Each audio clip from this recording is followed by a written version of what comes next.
Did your husband get a text, or how did you find out about this? No, I heard it. I actually live on North Main, and I can see it from the balcony of our apartment. Some people have said that they heard more than one explosion, heard 4 or 5. Yeah, well, the initial explosion drew me outside to see what was happening. You know, I always go check when I hear something, just in case.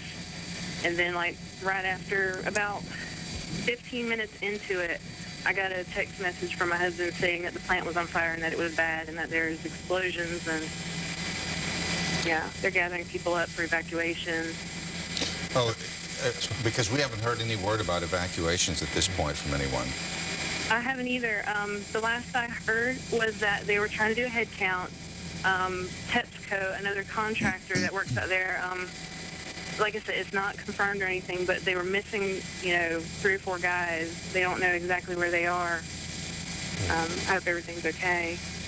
And where did you hear that, Amanda? My husband sent me a text message, yes. Okay. Okay, we have not heard anything about any missing workers at this point. Certainly no confirmations of any injuries. Exactly. Like I said, that's all I've heard so far. I haven't gotten anything back from my husband in 5 or 10 minutes, so I really don't know what's up. Your children in school right now, or do you have children? Oh, no, we don't have children. Okay. Well, Amanda, thank you so much for joining us on the phone and telling us about what you're seeing and hearing there in Mont Belvieu. No problem. Let's get back to Anthony now with more on what he's seeing on the radar. Yeah, I just wanted to, I've been looping this just so you could see the fire, but this is going back to 11:04, and you can actually see the explosion here on the radar. There we are at 11:10, so you see something's going on near Anahuac, and then once you get to 11:17, there you see that burst. You see that explosion that continues to go up, going up forward a little bit closer to 11:30. You see how high this is up in the atmosphere, and already with those winds, you just see how this is being pushed towards Crosby, 11:48, and you're still seeing some pretty strong radar returns. It really isn't until about an hour later at 12 o'clock that you're seeing a little more consistency. So this was a pretty violent explosion at the beginning, and right now it's a consistent burn that's taking all the smoke right over Lake Houston and just near Atascocita, and then also Kingwood. We're looking now, Anthony, at a TranStar shot. We're told that the flames are shooting some 400 feet into the air. This camera is at I-10 East at Spur 330. So it's a couple miles away from the plant, and you can see that it's visible from quite some distance. Now we've got Sky 2, which has been on station for about the last 30 minutes or so over the fire as well. So you get 2 perspectives here, one from very close in and one from somewhere between 2 and 3 miles away from the plant. And Anthony, it's imprinted on your radar from exactly when this started. It looked like right around 11:30 this morning, correct? Yeah, it looks like you get that initial. We can kind of go back here again on Bill. I'm going back in time, and you see how, I mean, it's just really fascinating on the radar. I see right about 11:07, there's nothing going on. Right at 11:08 on live Viper radar, you pick up that plume of something going on, and then you get this bright radar return at 11:23. So like you're saying, Bill, close to 11:30, you have this explosion, and it carrying all of that smoke over Crosby, and since 11:30, you really see that smoke line just continue. Also, what you're seeing here, you're not seeing, I mean, if we didn't have any of those pictures that you're seeing off to the left, you would still see that this is burning without the image, obviously, that you see off to the left, because the radar is still picking up on all the smoke. It's a consistent burn, but this is just going to continue to grow until they're able to get a handle on this and get this shut off. Otherwise, it's just going to be more smoke that's moving off in that northwesterly direction. Now, according to the timeline on your radar, we were on the air actually when this explosion happened. I don't guess you were looking at this at radar this far out at that time, because if you had, you'd have wondered what kind of weather event was happening in that area, wouldn't you? Yeah, you would have. In fact, you would have thought this was some sort of anomaly. However, I mean, knowing the area, that's where all the refineries are. If you were paying close attention to the radar, you would say, oh, this is not good. Something's going on here, because this isn't obviously birds. Sometimes you can pick up on birds if there's migration going on, but I mean, this obviously looks like there was something going on at one of the plants.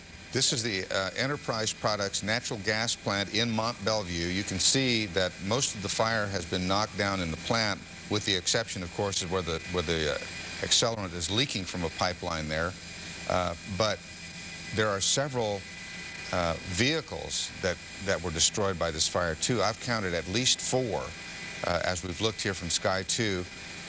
This happened at 11 o'clock, just before what would have been lunch for these workers, some of them plant workers, others no doubt contract workers there at the Enterprise Products plant. Many contract workers are hired, which is to say that they don't work directly for the company but work for another company on contract to that plant. Frequently, when we see explosions in this area that have injuries and fatalities, the folks who take the brunt of it are the contract workers who labor at the plant daily. We have not heard of any injuries or fatalities, certainly so far. We've had one unconfirmed report that there may be 3 workers missing that have not been accounted for, but we don't have anything confirmed on that. So, Anthony, as we talked to that lady who talked to contract workers who came in for lunch and talked about this explosion, she thought she heard something at noon, but we clearly show that it started right about 11:08 this morning. Well, before that, and I've even zoomed in. If you want to split the screen again or take the radar on full, I've zoomed in to Mont Belvieu, and then you could see also where I've marked in I-10 there. And so at 11:08, the radar's already picking up on something going on. You get the bright radar returns, so it was probably a little bit closer to 11:30, 11:15-ish that you're actually seeing this, because over the city and over I-10, you have this at that time. Now, maybe there was something secondary that happened at noon, but here you are at noon, and by then you have a fairly consistent radar return of simply smoke. And let me widen out just a little bit. You see that just continues to go out all the way to 12:30 here, and then to where we're 1:15, and you see that smoke that's going. Again, the radar beam looks up in the upper levels of the atmosphere. It doesn't look at the ground, so you see the smoke that is up. That's already extended along the, here's the 59 freeway, in between New Caney. So here's where the East Tex freeway is. So you've actually got the smoke, and so if you're driving from Umberland to New Caney and you look up, most likely you can see that. Also, it looks like it's starting to get a little diffuse around Lake Houston. It looks like it's really starting to break up in this general area. You're not really seeing it as strong of a radar return, so it's really starting to disperse. Those winds are really starting to spread out the smoke, but you've got a pretty thick plume. Let's see what road this is here. We are in between Humble and Liberty. We are at, let's see if I can pick this up. Meanwhile, you've been talking about the radar imprinting secondary events, like a secondary explosion, and typically what happens in these kinds of accidents is that they originate at a pressure valve. There's a release that finds an ignition point, either someone smoking or a car starting or some other ignition point from an original pressure valve leak. Then you have the initial explosion, and secondaries happen as the fire spreads through the plant and other pipelines rupture, which is what appears to have happened here. Yeah. We're joined, Anthony, on the telephone by Steve Long, who is one of our photojournalists who's on the scene right now. We talked to him earlier. Steve and I worked the big Mont Belvieu explosion in 1985, where there were fatalities, and we talked about the Mont Belvieu area sitting on top of a huge salt dome that is used to store these products. And Steve, right after that explosion in 1985, by 1990, some 200 families had been relocated, it being considered too dangerous for them to live nearby that plant. Yeah. Oh, hang on, Bill. I'm going to have to kill the speaker on my phone because I'm getting an echo. Hold on. That's cool. Can you hear me okay? Yeah, I hear you quite well. Yeah, when I was driving I-10 east heading towards this fire, I was thinking about the fact that this salt dome is so dangerous, and the fact that we get in close, and then the whole thing could go up underneath, and you think about things like that, but you go ahead and you proceed on. Let me let me show you what I've got my computer hooked up in the back of the truck, and I've got a firewire cable into it, and I'm streaming this video. Let me pull back and show you and show you where we are. Okay. It's just a field, and there are some people and some photographers and you know, just a handful of folks standing here watching this. But right now it's just the same as it was a few minutes ago. Actually, the flames look like they've come down a little bit, but who knows what that means. We were talking on the phone a while ago, Steve, to a woman who works at the Dairy Queen nearby, Sabrina Garcia, and she was talking about an apartment complex that's very close to the area there called the Mont Bellevue Apartments, and we have just checked and found out that that apartment complex was evacuated. We don't know whether it was evacuated by law enforcement or by management at the apartment complex, or people just decided, hey, we're getting out of here.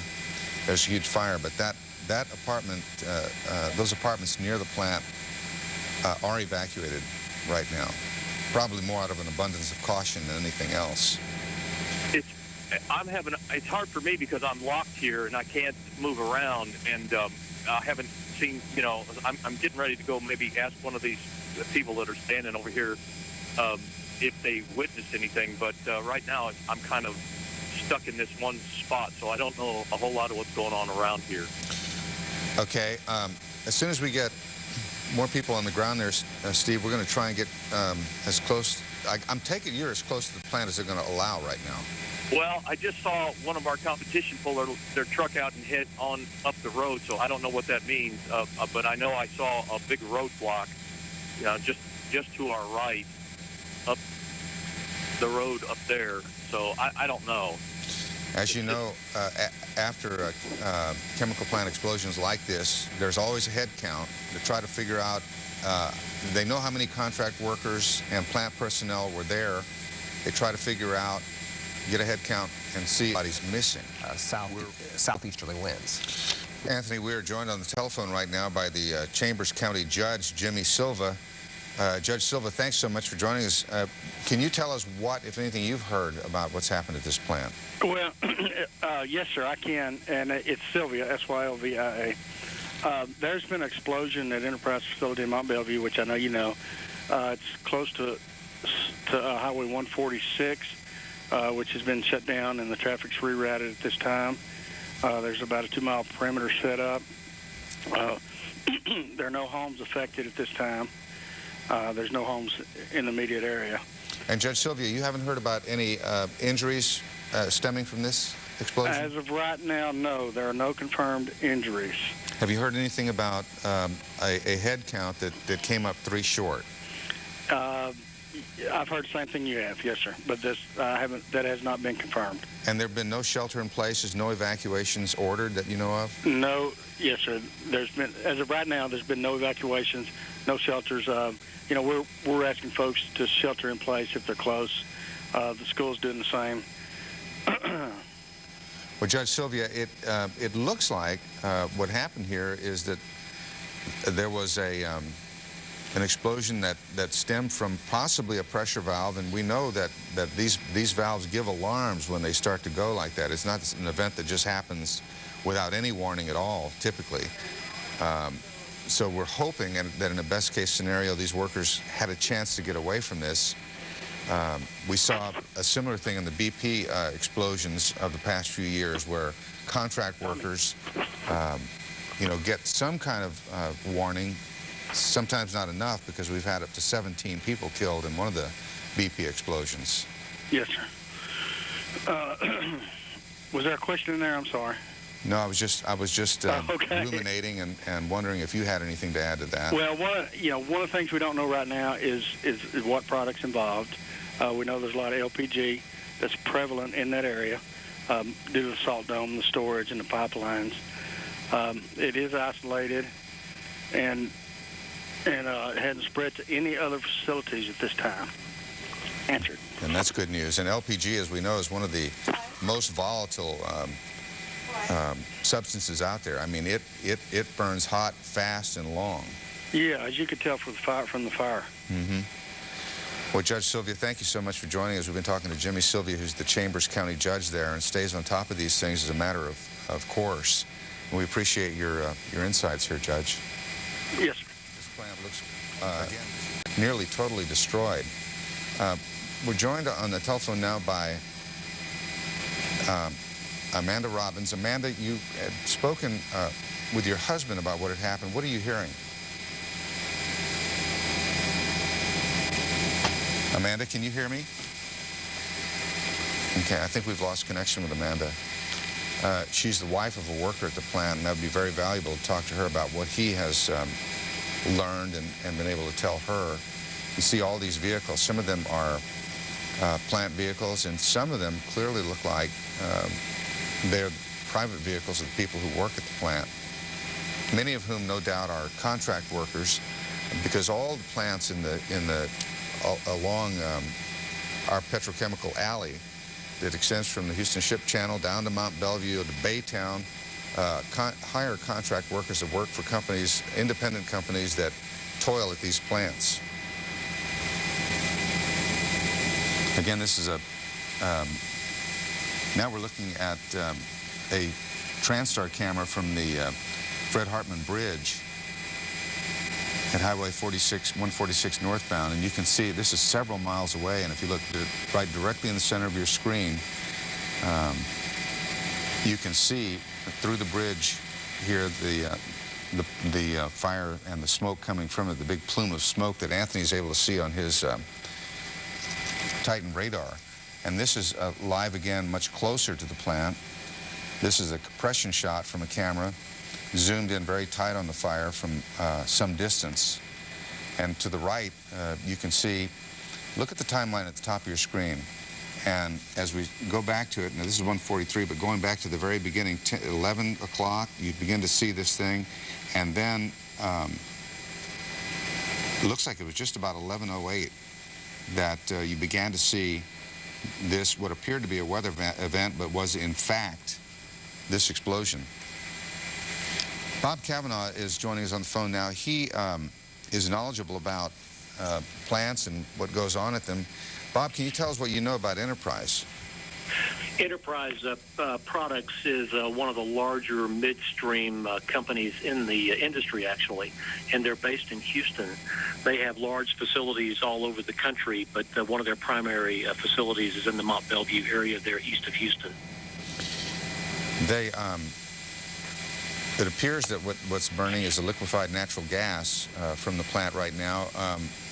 And the key to turning it off is to shut a valve off, correct? Yeah, that's generally true, unless they've got a storage area that's on fire that does not have a control valve where they can reach to shut it off. Generally, you can shut these kinds of fires down. What's being reported is that there's a fire in their what's called a fractionation facility, and those facilities generally take natural gas and its components and separate it into its different products like gasoline, butane, propane, etc. And so, though all of those plants have safety systems in them, and if they can get to the shutoff valve, they should be able to shut the fire down. And of course, it's getting to that shutoff valve would mean sending workers. Would the shutoff valve be right at the location of the plant, or would it be some distance away where they could get to it?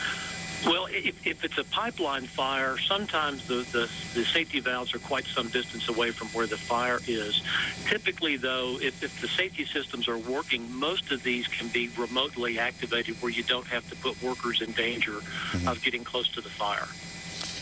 Well, I don't know if you're looking at the picture that that we're looking at here and sharing with our viewers, Bob, but this thing is really shooting up into the air. We've got a helicopter at about 700 feet, and it looks like this, we're told, is between 400 to 500 feet into the air, this plume of fire. Yes, I'm looking on the KPRC website right now, and it looks like it's either a gathering or a distribution manifold that you see in the lower right-hand corner of the shot. And that is a gigantic fire. That's a huge volume of gas and natural gas liquids, no question about it.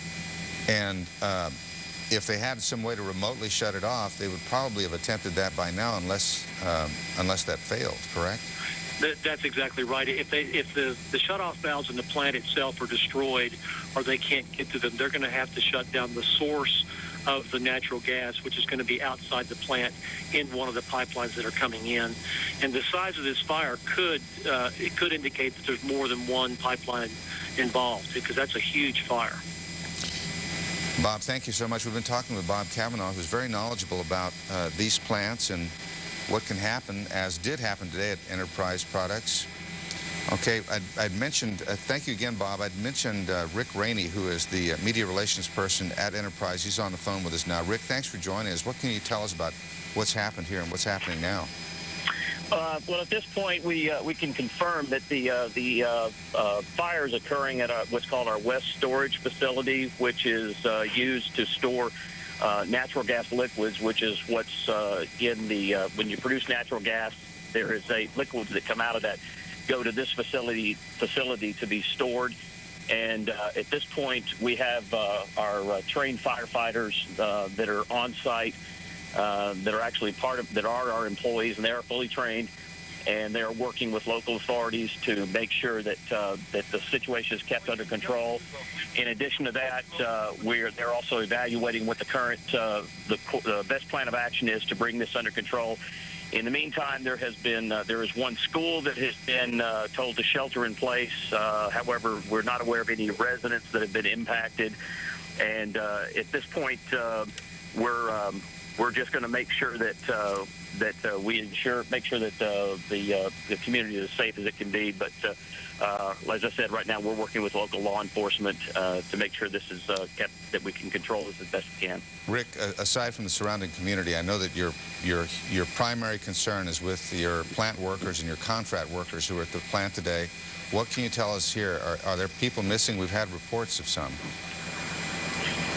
Based on what we know, there is one worker who we have not confirmed, who has been accounted for.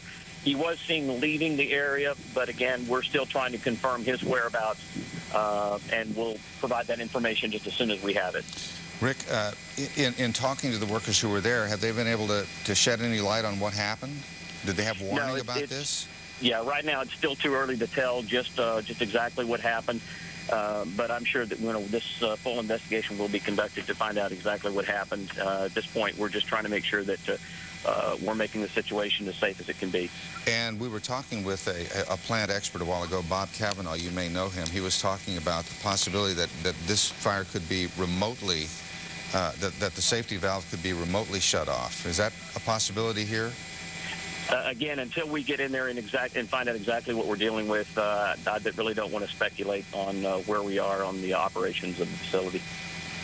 Rick, what's the next step here? Are you gonna try to get somebody in to this area?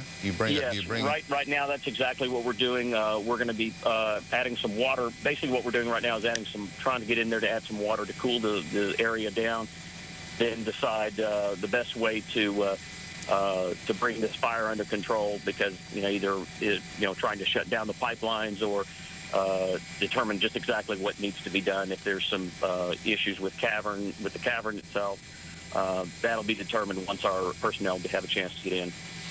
Your plant sits on top of, as does much of Mont Belvieu, a huge salt dome. That's the cavern I take it you're referring to. Pardon me? I say that Mont Belvieu and your plant sits atop a huge salt dome used for storage of these materials. I take it that's the cavern that you're talking about? No, these are individual wells, more like, is probably the best way to describe it. The area sits on a giant, it's on a salt dome formation, but within the plant itself, we create individual wells in which to store the product itself. Okay, and you mentioned that a school had been sheltered in place, but what we are smelling does not, or seeing there does not, is in no way toxic to people who live around there. I'm sorry, say that one more time. I can barely hear you. There's no toxicity involved here, right? Correct. These are essentially what these are natural gas liquids. Once they're released, they essentially they vaporize, and then when they're burned off, we're not dealing with any toxic issues at all. Rick Rainey from Enterprise Products, thank you so much for being with us. We'll continue to follow this story throughout the afternoon and have a live report coming up for you on Local 2 at 4 o'clock. Now we'll join Ellen in progress. This has been breaking news from KPRC Local 2 News.